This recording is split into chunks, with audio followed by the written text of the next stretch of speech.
Hello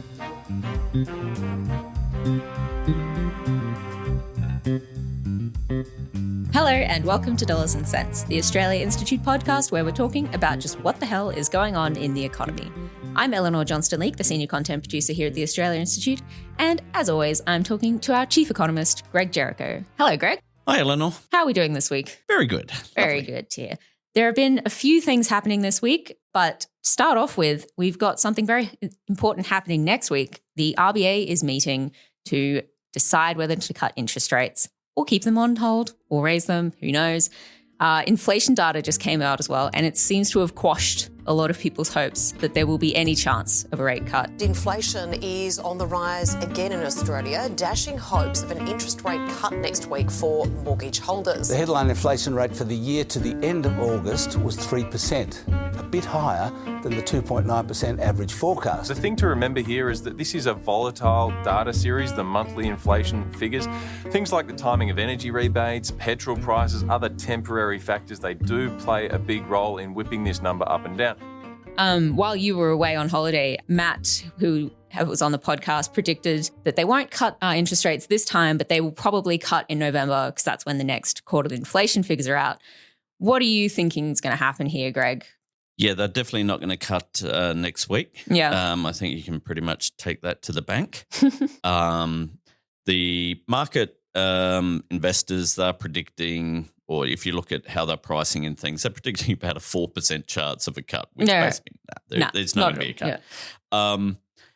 And yeah, it's a weird sort of meeting because we're on the new 6 weekly Reserve Bank meeting. You had the meeting at the end of the month. It used to always be the first Tuesday of every month. Now it's like the last Tuesday of a month, which is really weird for those of us. Yeah. It's completely thrown me off. They won't be cutting interest rates, probably because, as Matt said, they do like to rely on the quarterly inflation figures, which we won't get until the November meeting. And also these most recent figures did show a bit of a bump in inflation. The CPI went up to 3%, bit of a jump. The trim mean, which kind of cuts out all the big jumps and big falls, that actually fell, went from 2.7 to 2.6%. So look, I mean, the monthly figures do bounce around a bit. And also there was a bit of commentary about, oh my God, these were higher than expected and things like that. Really what happened was the August figures this year, the August prices in August this year didn't fall by as much as they did in August last year. And when you think about the annual rate, it's 12 months essentially. So we lost last year's August and we got this year's August. And because this year's August was a smaller fall than last year's August, it made it look like the annual rate went up. But, you know, nothing to get too concerned about, but there was enough there for the Reserve Bank to go, yeah, we're not cutting interest rates. And what about in November? Do you reckon there's still a chance? I think it's getting less, actually. I think, unfortunately, because the Reserve Bank doesn't seem to be at all concerned with the fact that unemployment's rising, you know, slowly, but it's definitely rising. We seem to have kind of left 4% unemployment in the rear vision mirror, which is a real shame. A year ago, 18 months ago, there was quite a few economists, including myself, who were talking about we had a chance to lock in unemployment at kind of 4%, try to set a new sort of ceiling, you know, because for most of my life, unemployment below 4% was just a fantasy. We're never going to get there. And then we got there and we were under 4%. And I was like, okay, guys, let's take advantage of this. But the Reserve Bank like, no, we don't want that. Let's go back to 4.5% at least. We need another 60 to 70, 80,000 people unemployed to ensure that inflation is steady, and that's kind of what they did. And so as a result, I don't think the Reserve Bank's all that concerned that unemployment's rising. Yeah, well, I mean, speaking of that, Michelle Bullock this week spoke at the House Standing Committee on Economics, which I think might give us a bit of insight into what the RBA is thinking. In regards to unemployment, she talked a bit about that. The unemployment rate of 4.2% in August remains low by historical standards, with the share of the population with a job is close to a record high, and this is really good news. While labour market conditions have eased a little since we last met, with the unemployment rate rising a little, we assess that some tightness remains. So, yeah, it seems like they don't want it to get too high. The Reserve Bank is forever worried about tightness in the labour market, which is code for we think there's too few people unemployed. Mm. And, yeah, there is basically a record number of people employed in Australia. Big reason for that is since the pandemic, there has been a real surge in women getting jobs. Hell yeah. Which is great. Yep. And to be honest, most of them are sort of healthcare and social assistance related. Been a huge boom in that, which, is good. Mm. Male employment rates certainly are not at record levels. So it's, again, a thing you could sort of look at any number of figures and sort of get your own view of the world. But the Reserve Bank is just constantly worried about too many people having a job. Mm. And I kind of think they really dropped an opportunity to make 4% kind of the norm. And instead they hold so strongly to their belief that we need closer to 4.5%, which you think, oh yeah, that's only 0.5% of, what does it matter? And it's like, well, it's real life for 70,000 people who don't have a job, and I think that matters. And I think economists who are very cavalier about that are generally cavalier because they know they're not going to be one of those 60, 70,000 people who are going to lose their job. I mean, it also seems to me that often those people aren't too concerned with, job seeker being below the poverty line either. Yeah, and it's a combination of we want more people to be unemployed because we're worried about inflation, which is code for we're worried about people getting good wage rises. Mm. And you step back and the angle of the discussion is always kind of anti-worker.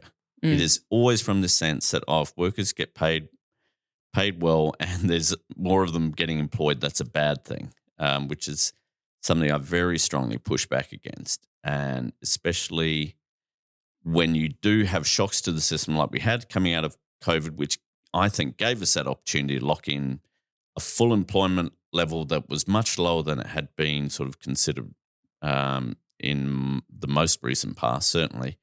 And instead, there was just this sort of mediocre sort of, we've got our modelling and everything and let's just stick to what we know instead of, geez, guys, aim a bit higher. Michelle Bullock also had a couple of other interesting things to say when she was at the House Committee. There's also a risk that the recent pickup in growth in domestic economic activity is not sustained. But on the other hand, it could be materially stronger than we anticipate. Which to me just seems like she's saying either it could be good or it could be bad, which is very insightful. Yep, and also COFOR, we ain't going to be doing anything with interest rates very next good, week. Very good.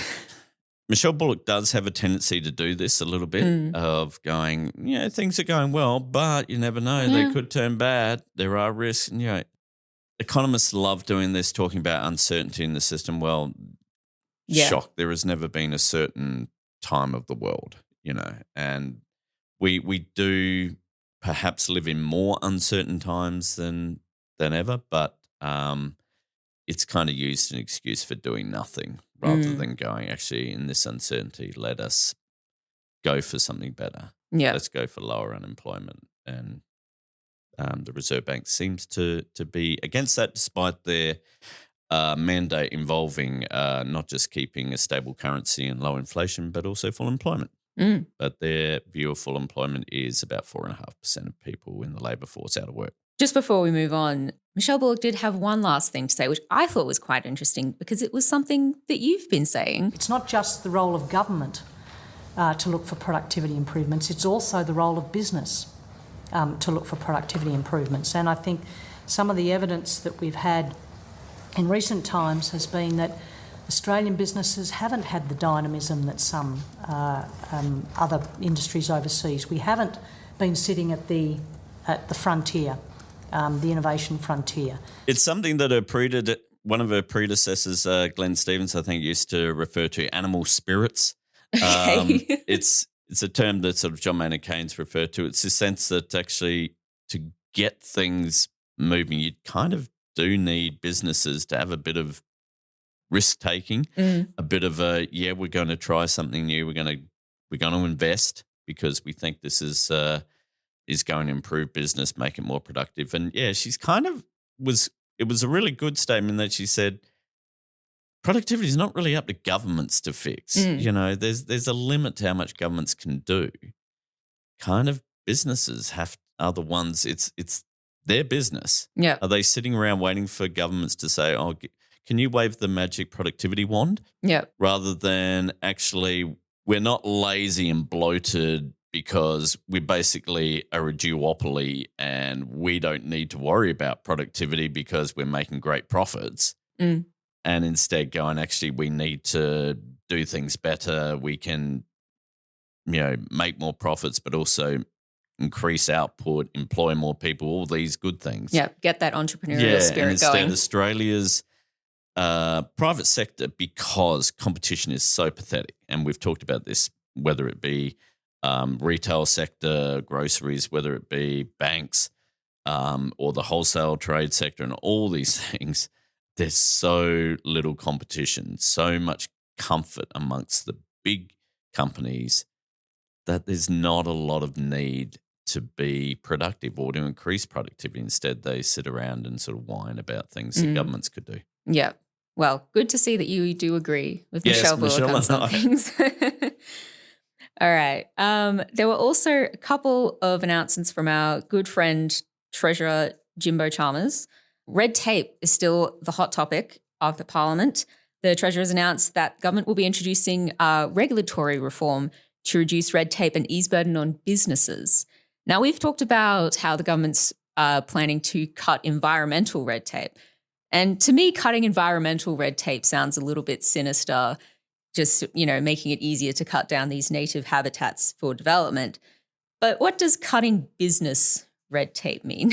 Yeah, it's kind of what Jim Chalmers is doing, and it came out of their productivity roundtables and their tax roundtable that they had a couple months ago now, is kind of what we're talking about with, governments should wave the productivity wand. And if we get rid of all this red tape with taxation, business taxation, suddenly productivity is going to take off. Yeah. And it's mostly a load of crap. Say it with your full chest. It's the type of thing we've seen the Australian Industry Group and others come out, oh, this is a wonderful thing because there's so many micro taxes, apparently. What they're really talking about here, the main one is payroll tax, which all businesses have to pay once their payroll goes above certain thresholds, and they have to pay a certain rate. Problem is those thresholds and rates are different in each state. Oh, okay. And so if you're a business that employs people in different states, you got to deal with that. And that's an issue. Good luck telling the states that they have to change one of their main revenue streams. So have fun doing that. But also they're complaining about other taxes that they say, they don't raise much money. They're just a nuisance. And to be honest, some of these taxes, that's their whole point. For example, there'll be things like parking space levies.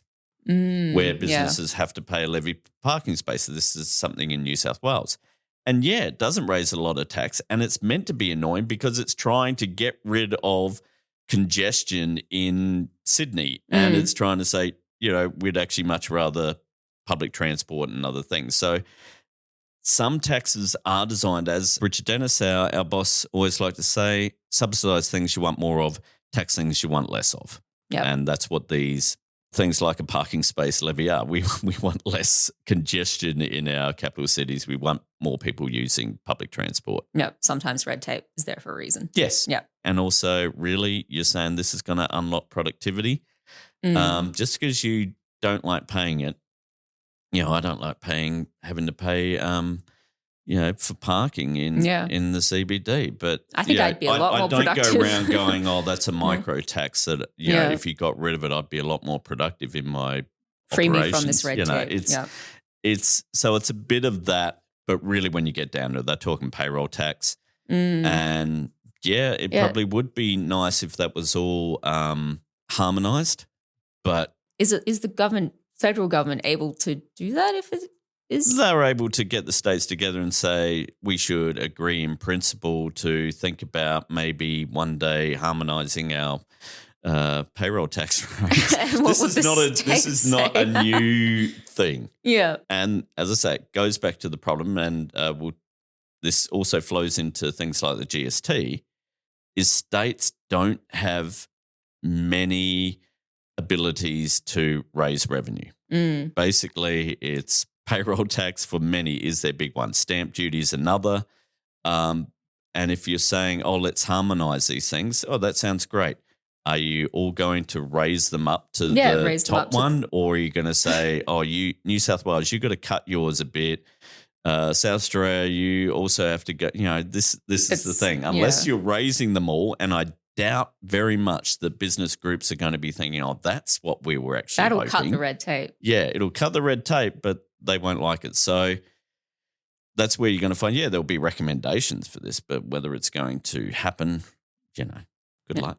Wow, great. Try hard. Sounds productive. They can aim, but I think it's just one of those things that comes out of the fact that we're a federation. We have different states, and we have a central government, and unless you're going to make the central government the only one that can raise revenue, you're going to have different rates across state borders, and that will be annoying for businesses that operate across state borders. But, I mean, if a big business is big enough to operate across state borders, can they afford to hire an accountant? Well, I mean, we have businesses complaining about, having to pay overtime and how onerous it is knowing what overtime rates you're paying, and saying that is almost a cost to their business. And it's a case of, maybe you need to invest in your HR and payroll systems to ensure that you can do this, or actually maybe just talk to some unions, because they're pretty good at knowing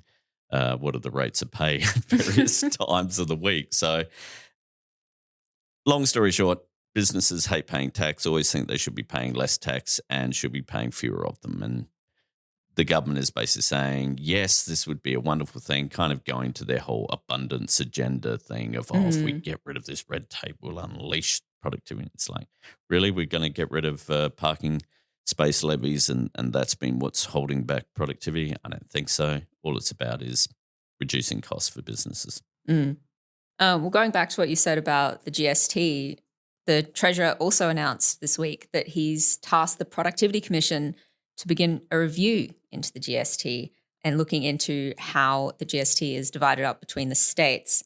We at the Australians put out some new research this week looking into the GST and looking into how the states and territories are being shortchanged by tens of billions of dollars in revenue from the GST because it hasn't kept up with inflation, enough to pay for some of the nation's biggest infrastructure projects.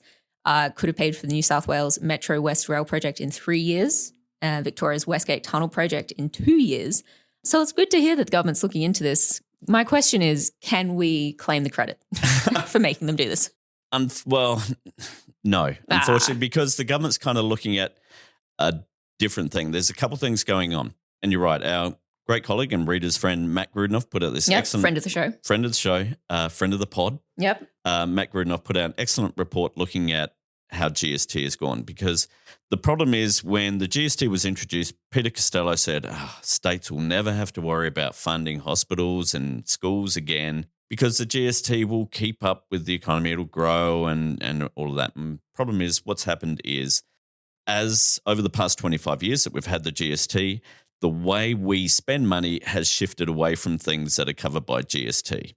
So there's been what we're spending our money on, more of it is not covered by GST. A great example is private health insurance and private education fees, private school fees, not covered by GST. We spend more of our money on average on those two things than we did back in 2001. So that's a problem for GST and for the state's funding because, in a sense, the economy is growing at a faster speed than GST revenue is. So, in a sense, they're getting less % of GDP in revenue. What we propose and what is in Matt's paper, and Richard Dennis and Dave Richardson also put out a paper pointing out these things saying, well, how about we tax private school fees and private health insurance. One of the good things about doing that is richer people spend more of their income on those two things, so it's not a regressive tax like if we said, let's put GST on food. We've estimated that doing that would raise about $1.8 billion a year. Now, that's certainly not going to fill the hole. So we're like, well, why aren't we taxing wealth? Why aren't we taxing gas companies? What we could do, for example, is do a national royalty on offshore gas, because almost all offshore gas projects, LNG projects, do not pay royalties. As we've constantly pointed out, we're giving away a lot of our gas that is exported for free because they don't have to pay a royalty, because they're saying, it's offshore, you don't have to pay state royalties on offshore. And we're like, well, the federal government could come in and say, yeah, you are. Yeah, but they're just not. And what they could do is say, and that's just going into the GST pool. They could do that. So we got that issue. What the productivity is going to look at is a different thing. It is what Scott Morrison did in 2018 in an attempt to try and win the 2019 election, looks into how the GST is divvied up, because it's not a case of there's 10% of the population in one state, so they get 10% of the GST pool. No, that's not how it works. What it is, that's kind of the starting position. And then the Commonwealth Grants Commission looks at it and goes, yeah, but you can raise a lot more revenue than, say, Tasmania can, because you've got a heck of a lot of coal and iron ore and gas in your state. So you raise royalties, so you can raise a lot more. So that means you get less of the GST. Okay. Or New South Wales, you got really huge capacity for stamp duty, much more than, say, South Australia. So you get less GST because your ability to raise money is bigger than other states, because what it's all about is ensuring that essentially we have this thing called horizontal fiscal equalization. Oh, my gosh. Which is? Basically, what it means is the ability to provide schools, hospitals is the same in every state. So equality? Yeah, egalitarianism? Equality, yeah. So what we want is, if you are sick in Tasmania, you're going to get the same standard treatment as if you're sick in Sydney or in Brisbane or in wherever. It's the sense that we want each state to be able to deliver the same services. So what that means is we don't want to just do it on a per capita basis with the GST, because then, for example, we'd be giving Western Australia, who also has a massive ability to raise coal and iron ore revenues, Queensland has a lot of coal, and kind of means that they're going to be better off. They're going to have ability to spend more money than, say, Tasmania, South Australia, certainly. And so we bump that up and down in the GST pool. Problem is, well, kind of a problem, but not really, but Western Australia, because it had an iron ore boom, suddenly had masses of iron ore royalties. And when that was sort of put into the formula for how the GST was divvied up, instead of getting $1 for every sort of percent of the Australian population they were kind of only getting about a third. Not very horizontal fiscally, whatever it was. It was horizontal fiscal equal. It was, because what the Grants Commission was saying is you don't actually need a big chunk of GST because you have got a lot of revenue that you can raise yourself. West Australians got very shirty about this, going, this is unfair. We have developed our natural resources. Why are we getting punished for that? And it's kind of like, what? You happen to have a hell of a lot of iron ore in your state, and you're claiming that you did all this great stuff to get it. They worked hard for that iron ore. Yeah, they worked hard for it. Ground. So what they got really antsy about that and were constantly saying, this isn't fair, it's not fair, we're not getting enough money. Scott Morrison was like, here's an opportunity for me to buy some votes. One issue that is not in dispute and never will be, and that is the GST deal for Western Australia. This is a deal that as Treasurer I sponsored, as Prime Minister I legislated. And the one person you can trust anymore with this deal is the person who actually brought it about, and that's me. We did it because it was the right thing to do. It was a wrong that needed to be righted in Western Australia. And we were very pleased as a government to both take that initiative, to argue the case and to get it done. Instead of saying the GST will be divvied up according to this formula, what he said was, we'll divvy it up according to the formula, but WA can never get less than essentially 75% of the per capita amount that it should get. Yeah. Okay. Okay. So what this means, though, is you have a pool of money that the GST raises. We split all that up according to a formula, but then we say, actually, we're going to give WA more than it should get. Well, that means there's less for every other state. And we're talking in this current financial year about $6 billion. WA got $6 billion more than it would have if we didn't have this artificial cap. And what he then said was, well, we can't then have everyone get less, so the Commonwealth government will ensure that no one is worse off, which means now the Commonwealth government is having to spend essentially around $6 billion extra a year to top up everyone else. And it's like, well, this is stupid. This isn't how the system was worked. And also that means we're giving $6 billion extra to the states just so that we can make WA happy. Yeah. And so Westlake has very much been against this, calling it one of the worst, policy decisions of the 21st century. It's purely some stiff competition there. Yeah. And so the Productivity Commission's going to look in this. They're clearly going to say this is stuffed, but then we hit with the politics. Now, the government has essentially legislated that this topping up will occur to the end of the decade. But what happens after that? No one wants to be worse off. WA, if they have to revert back, they will riot. It'll probably be political kind of death for the government. So they're not going to hand the Liberal Party an easy win. Basically, what's happened is Scott Morrison handed a massive time bomb to every government. And so what every government for now on is going to do is, we'll just adjust that time bomb that is always running out. We'll just add another couple of years, And so that's where we're at. So we have these two problems. GST is shrinking in terms of our overall spending. And Scott Morrison also completely stuffed up the entire system. So it's a case of how can we fix this? Good way, tax gas better, or put a royalties on gas, tax wealth. We don't tax wealth well. Stop all the damn handouts to rich people, the 50% capital gains tax discount. Superannuation tax concessions. That is 20 billion a year going to the richest 10% so that they can save more, so they won't be on the age pension. And so they can give it to their children afterwards. And so they can give it to their kids. All of these things can be done rather than just, as you hear some people say, we got to just raise the GST to 15%. No, that's a bad, terrible decision. Will really hurt poor people. Yeah. Let's be a bit smarter about this and aim a bit higher, and perhaps not just think, because Scott Morrison decided something, we have to keep doing that forever. Well said.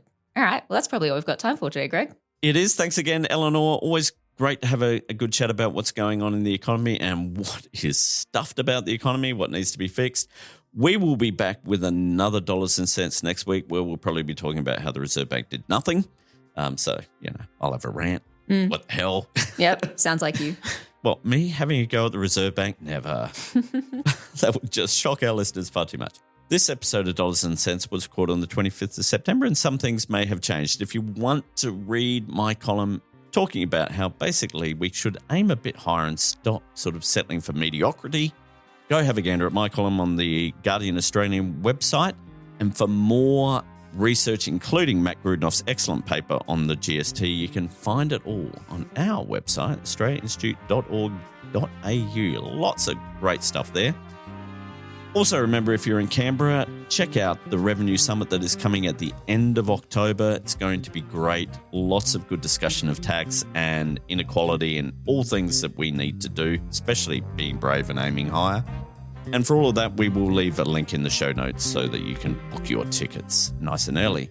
Music, as always, comes from Blue Dot Sessions. Everyone, have a great week, and we will see you all next week. See ya.